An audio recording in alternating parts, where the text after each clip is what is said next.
Jaya Jaya Shri Chaitanya, Jaya Nityananda, Jaya Advaita Chandra Jaya, Guru-vandana. Jaya Jaya Shri Chaitanya, Jaya Nityananda, Jaya Advaita Chandra Jaya, Guru-vandana.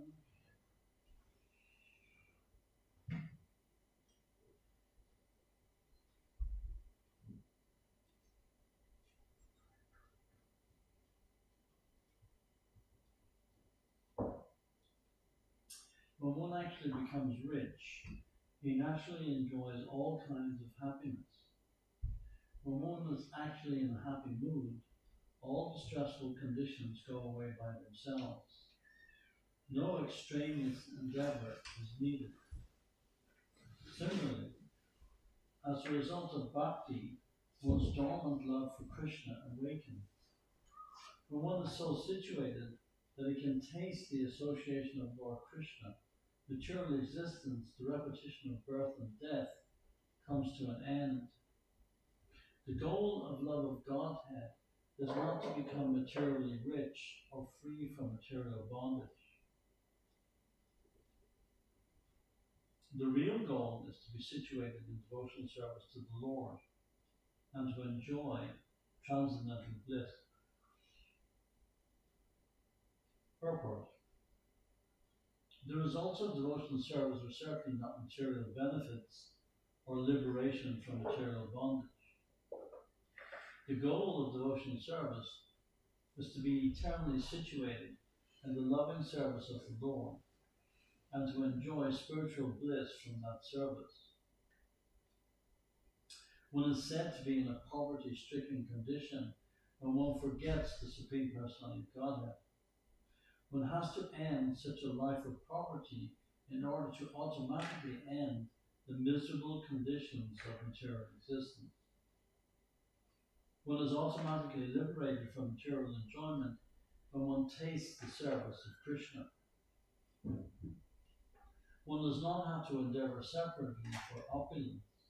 Opulence automatically comes to the pure devotee, even though he does not desire material happiness. In the Vedic literatures, Krishna is the central point of attraction, and his service is our activity. To attain the platform of love of Krishna is life's ultimate goal. Therefore, Krishna and Krishna's service and love of Krishna are the three great riches of life. In all revealed scriptures, beginning with the Vedas, the central point of attraction is Krishna. When complete knowledge of him is realized, the bondage of Maya, the illusory energy, is automatically broken. There are many types of Vedic literatures and supplementary Puranas.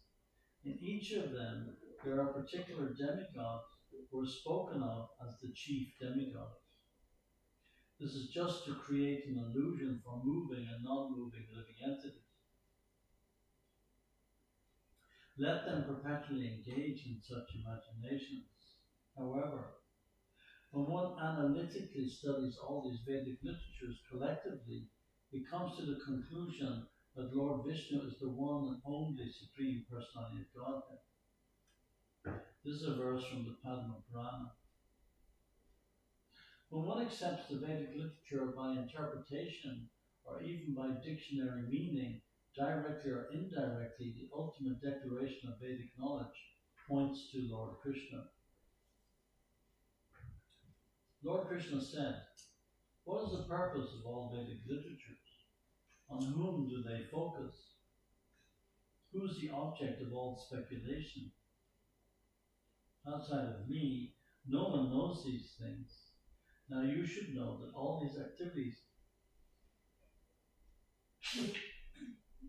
are aimed at ordaining and setting forth me. The purpose of the Vedic literature is to know me by different speculations, either by indirect understanding or by dictionary understanding. Everyone is speculating about me. The essence of all Vedic literatures is to distinguish me from Maya, By considering the illusory energy, one comes to the platform of understanding me. In this way, one becomes free from speculation about the Vedas and comes to me as the conclusion. Thus, one is satisfied. These verses are quoted from Srimad-Bhagavatam 11th Canto. When Uddhava asked Krishna about the purpose of Vedic speculation, the Lord informed him of the process of understanding the Vedic literature. The Vedas are composed of karma-kanda, jnana-kanda, and upasana-kanda. One who analytically studies the purpose of the Vedas understands that by karma-kanda, sacrificial activity, one comes to the conclusion of jnana-kanda, speculative knowledge, and that after speculation, one comes to the conclusion that worship of the Supreme Personality of Godhead is the ultimate. When one comes to this conclusion, he becomes fully satisfied. The transcendental form of Lord Krishna is unlimited and also has unlimited opulence. He possesses the internal potency, external potency, and marginal potency. The material and spiritual world are transformations of Krishna's external and internal potencies, respectively. Therefore, Krishna is the original source of both material and the spiritual manifestations. The 10th canto of Srimad-Bhagavatam reveals the 10th object, the Supreme Personality of Godhead, who is the shelter of all surrendered souls. He is known as Sri Krishna, and he is the ultimate source of all the universes. Let me offer my obeisances unto him. Purple. This is a quotation from the Bhavarta Deepika, Sridhar Swami's commentary on Srimad-Bhagavatam. In the 10th canto of Srimad-Bhagavatam, there is a description of the Ashraya Tattva, Sri Krishna. There are two tattvas, Ashraya Tattva and Ashrita Tattva. Ashraya Tattva is the objective, and Ashrita Tattva is the subjective. Since the lotus feet of Lord Krishna are the shelter of all devotees, Sri Krishna is called Param-Dhamma. In Bhagavad Gita 10:12, it is stated, Param Brahma, Param Dhamma, Pavitram Paramam Bhavan. Everything is resting under the lotus feet of Krishna. In Srimad-Bhagavatam 10th canto, it is stated, under the lotus feet of Sri Krishna, the entire Maha-tattva is existing. Since everything is under Sri Krishna's protection, Sri Krishna is called Ashraya Tattva. Everything else is called Ashrita Tattva. The material creation is also called Ashrita Tattva. Liberation from material bondage and the attainment of the spiritual platform are also Ashrita Tattva. Krishna is the only Ashraya Tattva. In the beginning of the creation, there are Mahavishnu, Garbhodakshaya Vishnu, and Kshirodakshaya Vishnu. They are also Ashraya Tattva. Krishna is the cause of all causes, Sarva Karana Karanam. To understand Krishna perfectly, one has to make an analytical study of Ashraya Tattva and Ashrita Tattva. O Sanatan, please hear about the eternal form of Lord Krishna. He is the absolute truth, devoid of duality, but present in Vrindavan as the son of Nanda Maharaj. Krishna is the original source of everything and the sum total of everything. He appears as the supreme youth, and his whole body is composed of spiritual bliss. He is the shelter of everything and the master of everyone. Krishna is the original source of all Vishnu tattvas, including Mahavishnu, Garbhodakshaya Vishnu, and Kshirodakshaya Vishnu. He is the ultimate goal of Vaishnava philosophy. Everything emanates from him. His body is completely spiritual and is the source of all spiritual being. Although he is the source of everything, he himself has no source. Advaitam, Achyutam, Anadam, Ananta, Rupam, Adyam, Purana, Purusham, Navayovadam Cha. Although he is the supreme source of everyone, he is still always a fresh youth. Krishna, who is known as Govinda, is the supreme controller. He has an eternal, blissful spiritual body. He is the origin of all. He has no other origin, for he is the prime cause of all causes. This is the first verse of the 5th chapter of Brahma-samhita. The original Supreme Personality of Godhead is Krishna. His original name is Govinda. He is full of all opulences, and his eternal abode is known as Goloka Vrindavan. All these incarnations of Godhead are either plenary portions or parts of the plenary portions of the Purusha avatars. But Krishna is the Supreme Personality of Godhead himself. In every age, he protects the world through his different features when the world is disturbed by the enemies of Indra. This is a quotation from Srimad-Bhagavatam, 1st canto. See also Adi Leela, chapter 2. There are 3 kinds of spiritual processes for understanding the absolute truth.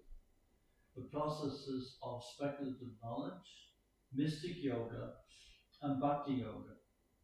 According to these 3 processes, the absolute truth is manifested as Brahman, Paramatma, or Bhagavan. Learned transcendentalists who know the absolute truth call this non-dual substance Brahman, Paramatma, or Bhagavan. This is a quotation from Srimad-Bhagavatam, 1st canto. Those who are interested in impersonal Brahman effulgence, which is not different from the Supreme Personality of Godhead, can attain that goal by speculative knowledge. Those who are interested in practicing mystic yoga can attain the localized aspect of Paramatma. As stated in Bhagavad Gita 18:61, Ishvara sarvabhutanam id deshe jurnatishtati. The Supreme Personality of Godhead is situated within the heart as Paramatma. He witnesses the activities of the living entities and gives them permission to act. For a further explanation, see Adi Leela, chapter 2. The manifestation of the impersonal Brahman effulgence, which is without variety, is the rays of Krishna's bodily effulgence. It is exactly like the sun. When the sun is seen by our ordinary eyes, it appears to consist simply of effulgence. I worship Govinda, the primeval Lord, who is endowed with great power. The glowing effulgence of his transcendental form is the impersonal Brahman, which is absolute, complete, and unlimited, and which displays the varieties of countless planets with their different opulences in millions and millions of universes. This is from Brahma-samhita 540. The Paramatma, the Supersoul feature, is a plenary portion of the Supreme Personality of Godhead, who is the original soul of all living entities. Krishna is the source of the Paramatma. You should know Krishna to be the original soul of all Atmas, or living entities. For the benefit of the whole universe, he has, out of his causeless mercy, appeared as an ordinary human being. He has done this by the strength of his own internal potency. Purport. This is a quotation from Srimad-Bhagavatam 10th canto. Parikshit Maharaj asked Shukadeva Goswami why Krishna was so beloved by the residents of Vrindavan, who loved him even more than their own offspring or even life itself. At that time, Shukadeva Goswami replied that everyone's Atma or soul is very, very dear, especially to all living entities who have accepted material bodies. But that Atma, the spirit soul, is part and parcel of Krishna. For this reason, Krishna is very dear to every living entity. Everyone's body is very dear to oneself, and one wants to protect the body by all means, because within the body, the soul is living. Due to the intimate relationship between the soul and the body is important and dear to everyone. Similarly, the soul, being part and parcel of Krishna, the Supreme Lord, is very, very dear to all living entities. Unfortunately, the soul forgets his constitutional position and thinks he is only the body, Deha Atma Buddhi. Thus, the soul is subjected to the rules and regulations of material nature. When a living entity, by his intelligence, reawakens his attraction for Krishna, he can understand that he is not the body, but part and parcel of Krishna. Thus filled with knowledge, he no longer labors under attachment to the body and everything related to the body. Janasya Mohoya Maha-mantra. Material existence, where when one thinks, I am the body and this belongs to me, is also illusory. One must redirect his attention or attraction to Krishna. Srimad-Bhagavatam, first canto, states, Vasudeva Bhagavati Bhakti Yoga Prayojitaha Jana Yatyasru Vairagyam Jnanam Chayat Ahaitakum. By rendering devotional service unto the personality of Godhead, Sri Krishna, one immediately acquires causeless knowledge and detachment from the world. But what need is there, Arjuna, for all this detailed knowledge? With the single fragment of myself, I pervade and support this entire universe. There's a quotation from Bhagavad Gita 10:42. Only by devotional service can one understand the transcendental form of the Lord, which is perfect in all respects. Although his form is one, he can expand his form into unlimited numbers by his supreme will. The Supreme Personality of Godhead exists in three principal forms: Swayam Rupa, Tat Ekatma Rupa, and Avesha Rupa, purport. Srila Rupa Goswami has described the Swayam Rupa in his Radha-Bhagavatam Rita, Gurv-ashtakam, verse 12. The form of the Supreme Personality of Godhead that does not depend on other forms is called the Swayam Rupa, the original form. This form is also described in Srimad-Bhagavatam, first canto, Krishna's tu Bhagavan Swayam. Krishna is the original form of the original Supreme Personality of Godhead. That Krishna's form as a cowherd boy in Vrindavan is the original form of the Personality of Godhead, Swayam Rupa. It is confirmed in Brahma Samhita. Ishvara Parama Krishna Satchit Ananda Vigraha Anadir Adir Govinda Sarva Karana Karanam. There is nothing superior to Govinda.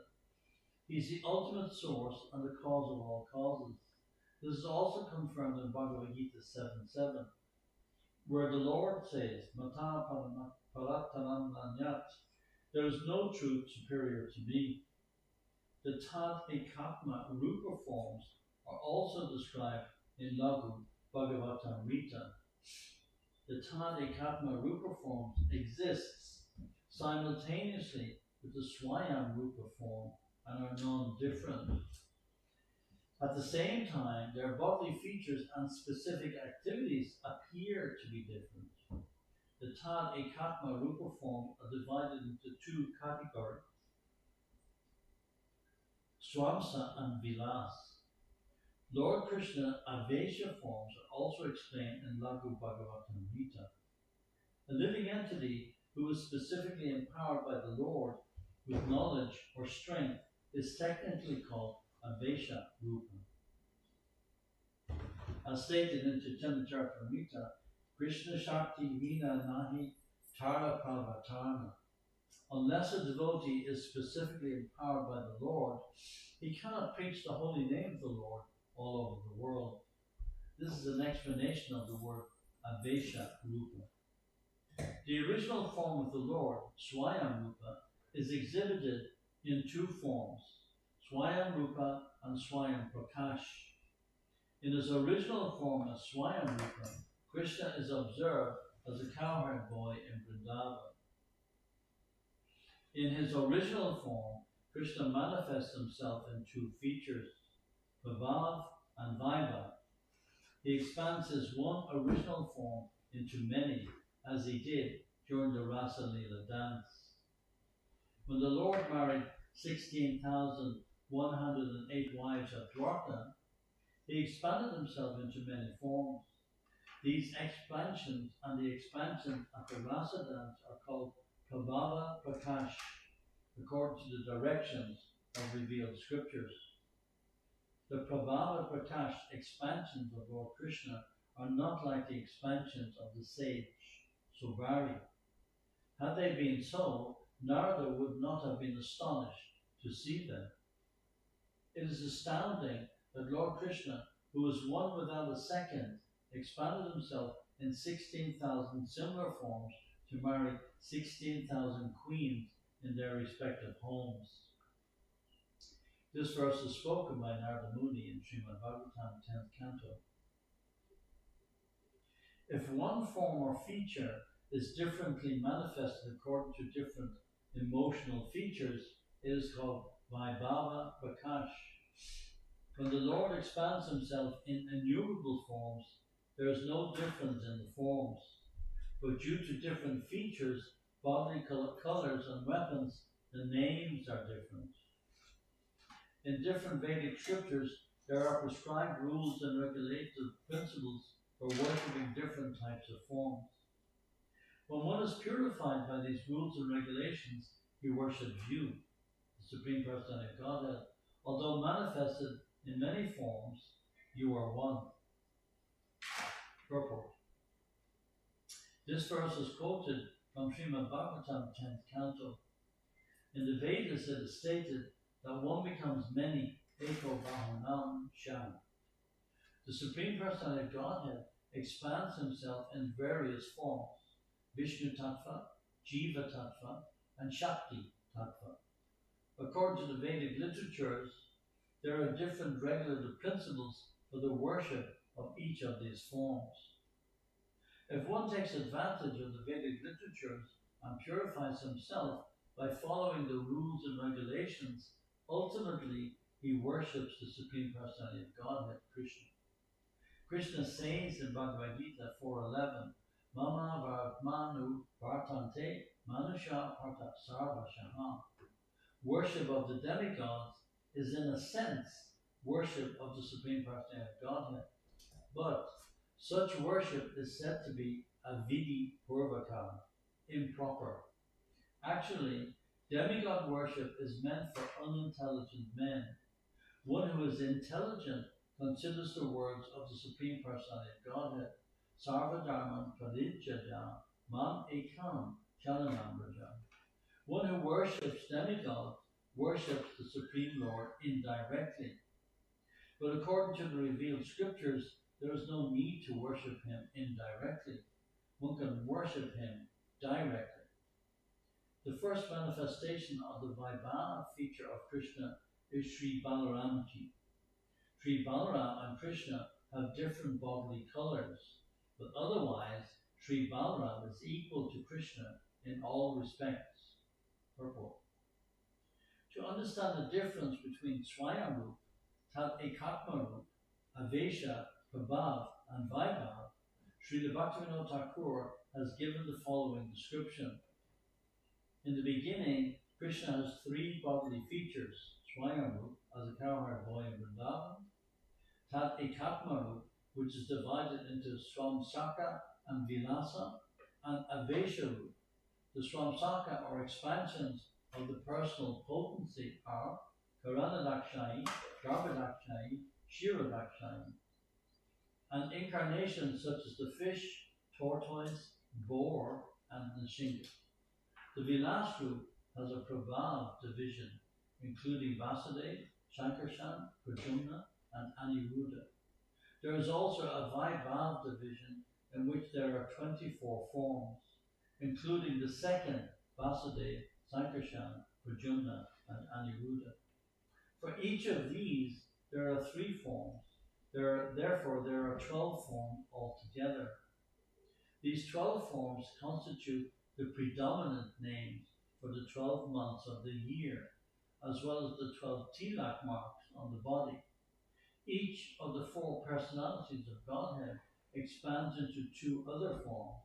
Thus, there are 8 forms, such as Purushottam, Achyuta, etc. The 4 forms, Vasudeva, etc., the 12, Keshava, etc., and the 8, Purushottam, etc., altogether constitute 24 forms. The forms are differently named in accordance with the placement of the weapons they hold in their 4 hands. An example of Vaibhav Prakash is the son of Devaki. He sometimes has 2 hands and sometimes 4 hands, purple. When Lord Krishna took his birth, he appeared outside the womb as 4-handed Vishnu. Then Devaki and Vasudeva offered their prayers to him and asked him to assume his 2-handed form. The Lord immediately assumed his 2-handed form and ordered that he be transferred to Gokul on the other side of the river Yamuna. When the Lord is 2-handed, he is called Vaibhava Prakash. And when he is 4-handed, he is called Prabhava Prakash. In his original form, the Lord dresses like a cowherd boy and thinks himself one. When he appears as Vasudeva, the son of Vasudeva and Devaki, his dress and consciousness are those of a Kshatriya or warrior. When one compares the beauty, opulence, sweetness, and intellectual pastimes of Vasudeva, the warrior, to Krishna, the cowherd boy, son of Nanda Maharaj, one sees that Krishna's attributes are more pleasant.